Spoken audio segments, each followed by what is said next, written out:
उनके साथ जेल के अंदर इंसाफ की फराहमी उनको न करके जो उनके साथ जुल्म और ज्यादती हो रही है। पार्टी ने हमेशा इस इशू को हर फोरम के ऊपर, हर जगह पे ऊपर उठाया है और हुकूमत की तरफ से जो ट्रीटमेंट दी जा रही है उसकी हमेशा शदीद मजम्मत की है। मैं आज फिर इस मौके की मुनासबत से इस तमाम प्रोसेस का जो नाइंसाफी पर मबनी है, हमारी लीडरशिप के खिलाफ उसकी मजम्मत करता हूँ और एक दफा फिर हुकूमत वक्त से ये मुतालबा करता हूँ कि उनको इंसाफ फराम किया जाए, उनको सेहत की सहूलतें फराम की जाएं और जो उनके आईनी और उनके इंसानी जितने भी हकूक हैं, कानूनी हकूक हैं, वो उनको दिए जाएं। मेरी ये गुजारिश होगी उन लोगों से, उन हलकों से जो सारी दुनिया के अंदर अमन के पैगंबर बने हुए हैं, वो इस पाकिस्तान के अंदर भी हीलिंग टच दें और जहां पे सफोकेशन एक हाइट के ऊपर है, पॉलिटिकल विक्टिमाइजेशन पीक के ऊपर है और लोगों के साथ नाइंसाफियां और जुल्म हो रहे हैं, इसको खत्म किया जाए। ये सब के लिए जरूरी है, ये पाकिस्तान के जरूरी है, पाकिस्तान के लिए जरूरी है, पाकिस्तानियों के लिए जरूरी है, हर इंस्टीट्यूशन के लिए जरूरी है, क्योंकि ये जो ट्रस्ट डेफिसिट पाकिस्तान के इंस्टीट्यूशन और पाकिस्तानियों के दरमियान पैदा हो चुका है, इसको जल्द अज जल्द खत्म होना चाहिए। मैं इसकी एक सेंटेंस और इस पे कहूंगा कि आपने हर हरबा इस्तेमाल करके देख लिया है,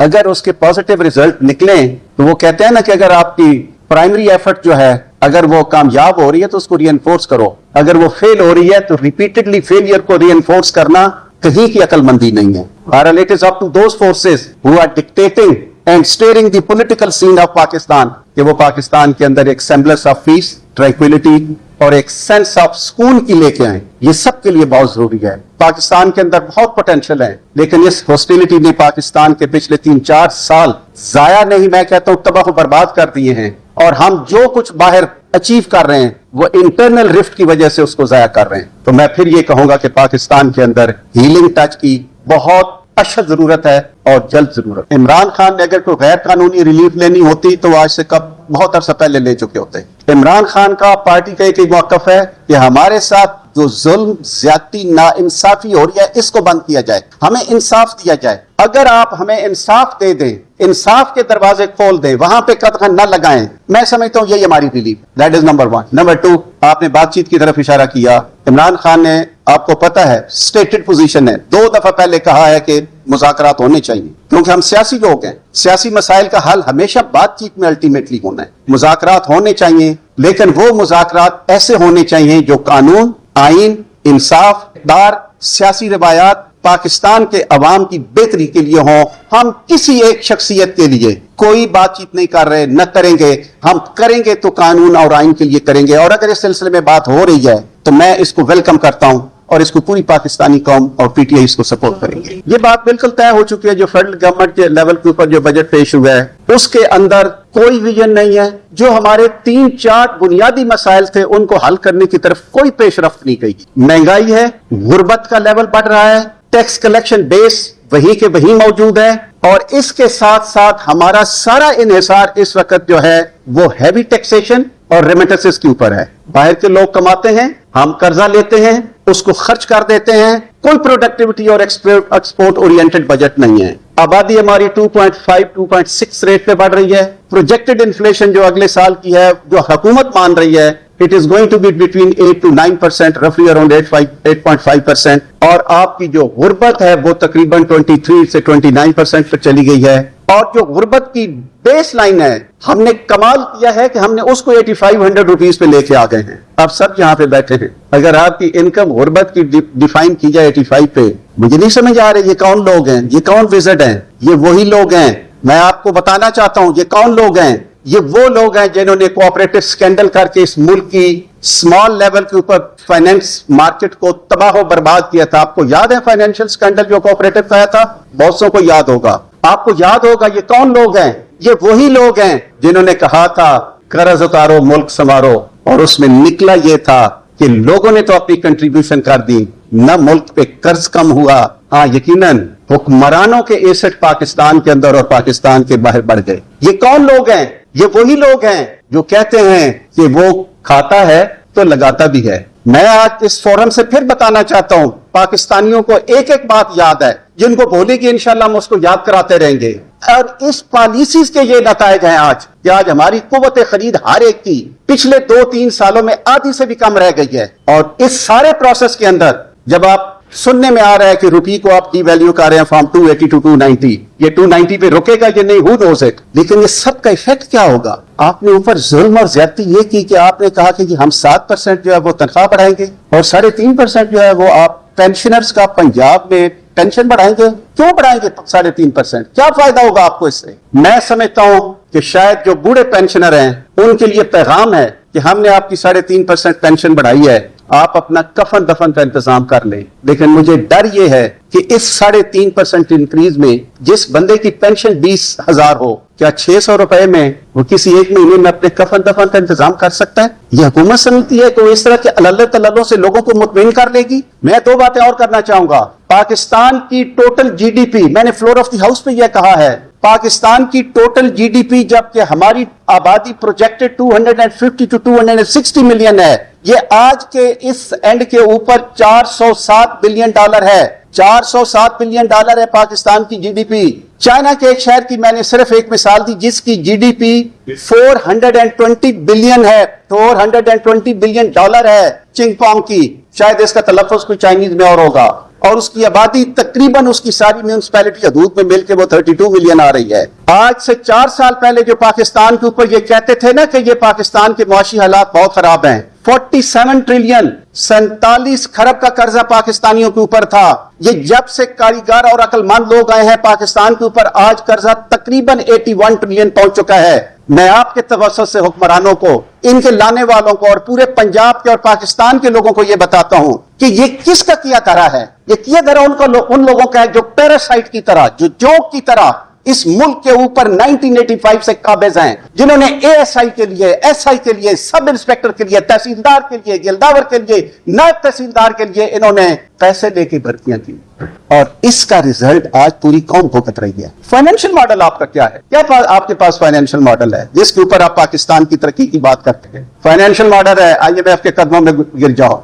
फाइनेंशियल मॉडल है बाहर से जो है वो कर्जा ले लो, इंटरनल बोरिंग कर दो, रेमिटेंसेस आएगी। 41 से 45 अरब रुपया हमारे बाहर से पाकिस्तानी भेजते, हमारा पेट ही नहीं भर रहा और हम कर्जे पे कर्जा चढ़ाए जा रहे हैं। ये कितना कर्जा हमने करना है और रिजल्ट क्या निकल रहा है? मैं अंडरपास के खिलाफ नहीं हूं, मैं किसी डेवलपमेंट एक्टिविटी के खिलाफ नहीं हूं, लेकिन हर एक चीज की प्रायोरिटी होनी चाहिए। हुकूमत ने हेल्थ से अपना हाथ खींच लिया है, हुकूमत ने एजुकेशन से अपना हाथ खींच लिया है। वाटर रिजर्वायर कितने बना रहे हैं, हुकूमत बना रही है, या क्या है हमारी प्रायोरिटी? जंगलात की तरफ हमारी कितनी प्रोग्रेस है? क्लाइमेट के ऊपर हम क्या कर रहे हैं? लोग बीमारियों में मुब्तला है, एक बंदा बीमार हो जाता है, वो आज सूरत हाल यह है कि वो हॉस्पिटल में जाने से पहले मर जाता है। आपका डेवलपमेंट बजट पिछले साल की बनिस्बत इस साल, मैं C&W डिपार्टमेंट की बात कर रहा हूं जो इनका फेवरेट सब्जेक्ट है, वो 74 बिलियन पर रह गया। पिछले साल इनका तकरीबन 173 बिलियन इन्होंने किया है। जो पैसे 4 बचते हैं वो ब्लॉक एलोकेशन में चले जाते हैं, वो किसी की डिस्क्रिप्शन पे चले जाते हैं। ये कौन सी जमहूरियत है? ये कौन सा इंसाफ है? ये कौन सी डिस्ट्रीब्यूशन है कि कल अगर कोई एक चीफ मिनिस्टर बने तो वो सारे का पैसा जो है वो अपने ऑफिस के अंदर रख ले और लोग सिर्फ जो है वो जूतियां रगड़ते रहे कि आए हमारे पहुंच में, हमारे दफ्तरों का विर्द करें, तवाफ करें और आपको पैसे मिलेंगे। पिछले साल भी आपने फाइनेंशियल बजट में तकरीबन, मैं लाहौर के खिलाफ नहीं हूं, ऑनेस्टली नहीं हूं, मेरा भी लाहौर में घर है, लेकिन मैं ये चाहता हूं कि ये चीजें नहीं होनी चाहिए। All the people of Punjab are equal citizen of Punjab. वो चाहे कोई लिया का रहने वाला है, कोटद्दू का रहने वाला है, वो लिल्ला का रहने वाला है, वो जंग का रहने वाला है, वो टोबा टेक सिंह का रहने वाला है। No one is the son of a lesser god। आप 50% से ज्यादा पूरे पंजाब का बजट है मुख्तलिफ मदों के अंदर block allocation, block allocation, block allocation आप सिर्फ लाहौर में लगा रहे हैं। कितनी रैपिड अर्बनाइजेशन इस वक्त आप कर रहे हैं और क्यों कर रहे हैं? आज मुतालबा सिर्फ हो रहा है इस वक्त, आप सब जानते हैं कि साउथ पंजाब एक सेपरेट सूबा बनना चाहिए। मैं इस फ्लोर ऑफ इस असेंबली हॉल के प्रेस रूम के अंदर ये खड़े होकर आपको गवाह बना के ये कह रहा हूं, अगर तख्ते लाहौर के यही करतूत रहे तो हम नॉर्थ पंजाब वाले भी इंशाअल्लाह सबसे पहले अपना सूबा मांगेंगे। हमें इस तख्ते लाहौर से कोई उम्मीद नहीं है कि ये हमारी तरक्की का कोई बात करे। मैं एक छोटी सी बात करता हूं, C&W डिपार्टमेंट है, मुझे नहीं पता कि हमें ब्लॉक एलोकेशन में क्या मिलेगा। मेरा ताल्लुक जिला जेलम से है। जिला जेलम के अंदर इस साल सिर्फ 2 नए प्रोजेक्ट रोड के दिए गए हैं, एक मंगला रिजॉर्ट वाला है और एक रोहतास किले के पास है। इन दोनों प्रोजेक्ट्स की जो कास्ट है वो 1410 मिलियन बनती है, 1410 मिलियन। सर उसके लिए अगले बजट के अंदर 110 मिलियन एलोकेट किए गए हैं। आप बहुत ज्यादती कर रहे हैं, बहुत ज्यादती कर रहे हैं। इस तरह की नाइंसाफियों का खमियाजा पाकिस्तान के अवाम भुगते हैं। स्टेट भुगती है, फेडरेशन भुगती है। आज जो मुल्क के हालात हैं उनके अंदर फेडरेशन कमजोर हो चुकी है। हम सबको कोशिश करनी चाहिए, तमाम हुकूमती इदारों को, हुकूमत को, सियासी पार्टियों को, दानिशवरों को, तमाम सेगमेंट ऑफ सोसाइटी को यह कोशिश करनी चाहिए कि स्टेट को जो है वो मजबूत करें। अनफॉर्चुनेटली उस तरफ काम नहीं हो रहा। सिर्फ दो बातें और करूंगा और उसके बाद I will be available for your answers. एक हेडलाइन चली थी, आपने भी सुनी होती, किसान के ऊपर से कॉटन फीस माफ कर दी गई। जिस दिन बजट पेश हुआ है, कॉटन फीस की पता है क्या वहां एलोकेशन थी? 122 मिलियन यानी 12.2 अरब रुपए थे। वो हक मुझे उस दिन ऐसे लगा कि शायद ये किसानों के ऊपर कॉटन फीस जो माफ की गई है, ये जो किसान है इनकी 3 जनरेशन जो है वो दुआएं देंगी। और जब मैंने दूसरा सफा देखा तो आपने जो वाटर रेंट चार्जेस किया हुआ है वो तकरीबन 50 बिलियन के लगभग है। फिर मैंने एक और सफा आगे पलटा तो मुझे पता चला, आप जाते होंगे C&W डिपार्टमेंट की, पूरे पंजाब में हर सड़क के ऊपर एक आपको बंदा नजर आएगा पैसे निकालेंगी। उससे टोटल रिकवरी जो पिछले साल हुई है वो 2.5 बिलियन की हुई है। आप जेन्युइनली समझते हैं कि वो टोटल उसकी जो बिडिंग है या जो उसके जो टेंडर होने चाहिए थे या बोली लगेगी जो 2.5 बिलियन ही होनी चाहिए थी? स्टार्टिंग फ्रॉम रहीम यार खान टू मरी एंड अटक टू लाहौर एंड कसूर and what not, just see the expense of Punjab. और सूरत हाल ये है कि हमने उधर से 2.5 अरब क्यों, आप अपने, मैं समझता हूं इसको इंक्वायर करने की जरूरत है कि इसकी बिडिंग ठीक नहीं हो रही है, कलेक्शन नहीं ठीक हो रही। हाँ, सिर्फ कलेक्शन अगर आप ठीक कर रहे हैं तो वो आप जुल्म की हद तक फाइन्स करके कर रहे हैं। खुदा के लिए इसको कम करें। आपने जो छोटे रेडी वाले हैं, पैरा है, वेरा है, टेरा है, कितनी फोर्सेस आपने बना दी हैं, कितनी अथॉरिटीज आपने बना दी हैं। बनाने वालों को खुद इल्म नहीं कि हमने कितनी अथॉरिटीज बना दी हैं। ये जो प्राइवेट पब्लिक पार्टनरशिप अथॉरिटी आपने पिछले इसी साल में बनाई, मैं एक बजट में देख रहा था, उसकी चीफ एग्जीक्यूटिव के ऑफिस के लिए 60 करोड़ अगले फाइनेंशियल ईयर में रखे जा रहे हैं। 60 करोड़ उसके दफ्तर के लिए।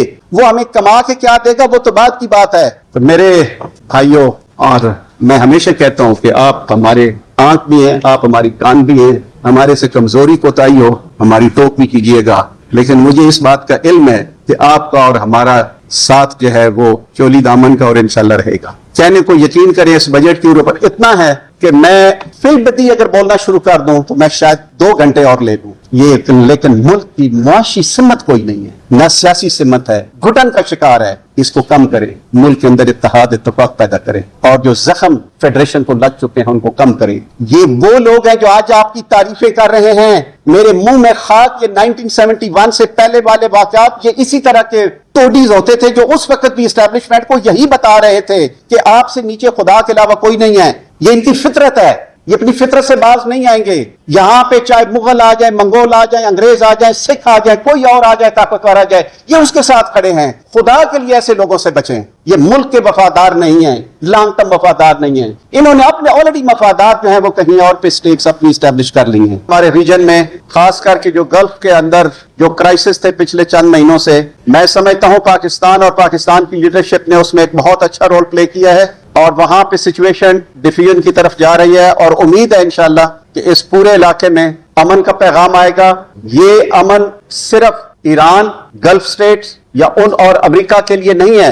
मैं समझता हूं ये इतना ही अहम हमारे लिए है और मैं इस सिलसिले में पाकिस्तान की तरफ से जितनी भी एफर्ट हुई हैं इस इलाके में अमन कायम करने के लिए, पाकिस्तान तहरीक इंसाफ उसको सपोर्ट करती है, उसको वेलकम करती है और इस बात की तवक्को करती है कि इंशाल्लाह ये सीज फायर और सेसेशन ऑफ हॉस्टिलिटीज जो है वो इंशाल्लाह इस पाकिस्तान के लिए, इलाके के लिए अमन का, सुकून का और खुशहाली का पैगाम लाए। हुकूमत ने इस दफा बजट अंडर दी गाप और बहाना ये लिया कि हम इसको पेपरलेस कर रहे हैं। आपको मैं सिर्फ 3-4 टाइमिंग्स बता दूंगा।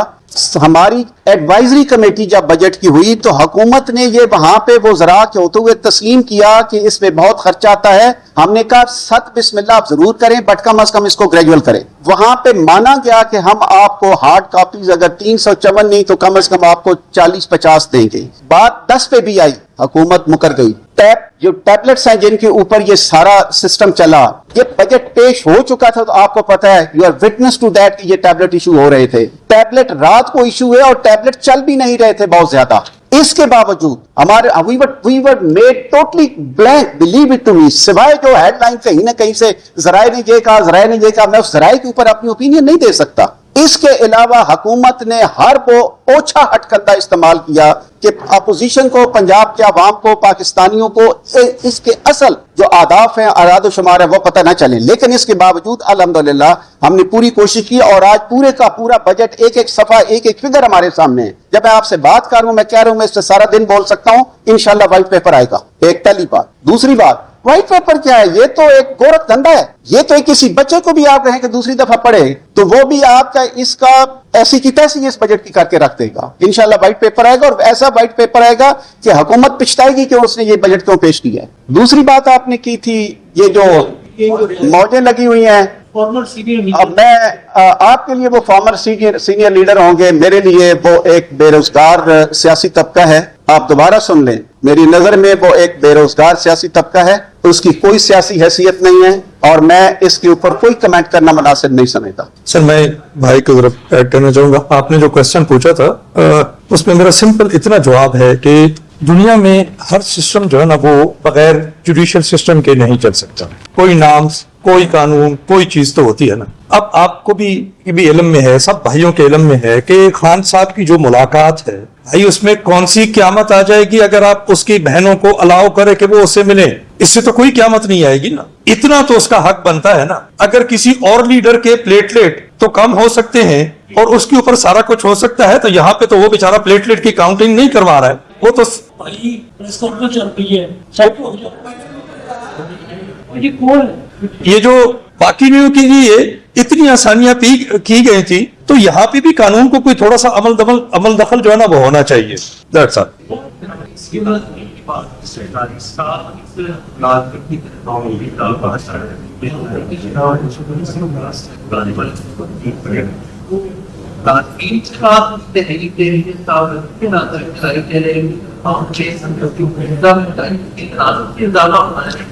पहली बात यह है कि हमने बिल्कुल स्ट्रांगली कंसेंसस के साथ पीटीआई ने इस बात का इरादा किया है, डिमांड किया है फ्लोर ऑफ द हाउस के ऊपर कि कम अज कम जो तनख्वाह, चाहे वो पेंशन में हो या वो तनख्वाहों में हो, वो कम अज कम तनख्वाह 15% होनी चाहिए। बेहतर ये होगा ताकि ये लोग कोई थोड़ा सा सुकून का सांस ले लें कि 20% कर दें। अगर 20 नहीं है तो कम अज कम 15% होनी चाहिए। दूसरी बात आपने कही कि कोई तहरीक चलाने का है, इंशाल्लाह तहरीक चल रही है। तहरीक पॉलिटिकल तहरीक भी चल रही है, रुकी नहीं है। जो ये लोग समझते हैं कि पॉलिटिकल तहरीक रुकी है, वो किसी खाम ख्याली का शिकार हैं। और जहां तक डिमांड्स हैं, ये जितने भी मुलाजमीन थे, सिर्फ उनको पुलिस से मार के, उनको डंडे मार के भगा देने से ये डिमांड खत्म नहीं होती। ये डिमांड मौजूद है और हम उनके साथ बिल्कुल जो उनकी जायज डिमांड है, हम बिल्कुल इन मुलाजमीन के साथ हैं और उसकी मुकम्मल तौर पर तायद करते हैं।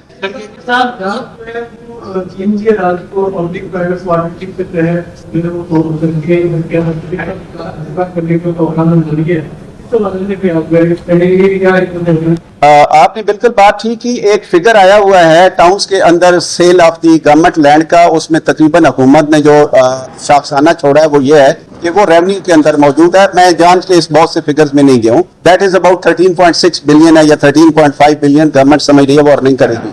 मैं ये समझ रहा हूं कि स्टेट के एक्सपेंड लेके ऊपर आप किस तरीके से जो है वो एक पब्लिक प्राइवेट पार्टनरशिप कर सकते हैं। अगर आपने पब्लिक प्राइवेट पार्टनरशिप जिसमें इतने पैसे, इतने खराजात होने हैं, तो वो एक बार लोगों को लाएं, वो प्रोजेक्ट लाएं और उसके ऊपर वो लेके चले। ठीक सब ये बताइएगा कि अभी आपने कुछ बेरोजगारों के हवाले से बात की, तो उनके लिए कितना अनाउंस करना चाहिए आपको?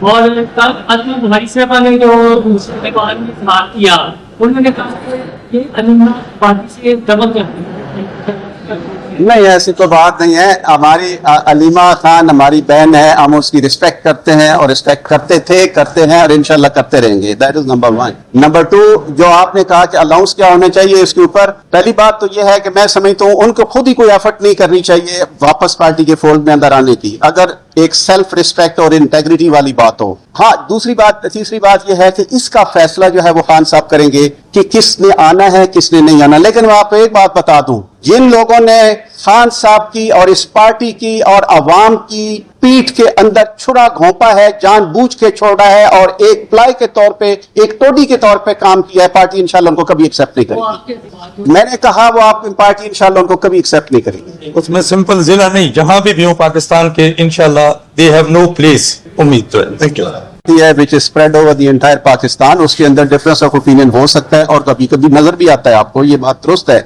लेकिन इमरान खान की रिहाई के ऊपर पूरी पार्टी यकसू है और इमरान खान की वजह से आज 2-2.5-3 साल हो चुके हैं। कितनी एफर्ट की गई है इस पार्टी को खत्म करने की, तितर बितर करने की। मैंने पहले भी कहा है, बहुत से लोगों की ये ख्वाहिश थी कि ये बर्गर पार्टी है, हमने बर्गर से ज्यादा वो जो कहते थे ना लोहे वाली पार्टी, हमने उनसे 2 गुना आगे बढ़ के दिखाया है और इंशाल्लाह अवाम के हकूक के लिए, पाकिस्तान में इंसाफ के लिए, रूल ऑफ लॉ के लिए हम एक कदम भी पीछे नहीं हटेंगे। थैंक यू, बहुत मेहरबानी, बहुत शुक्रिया।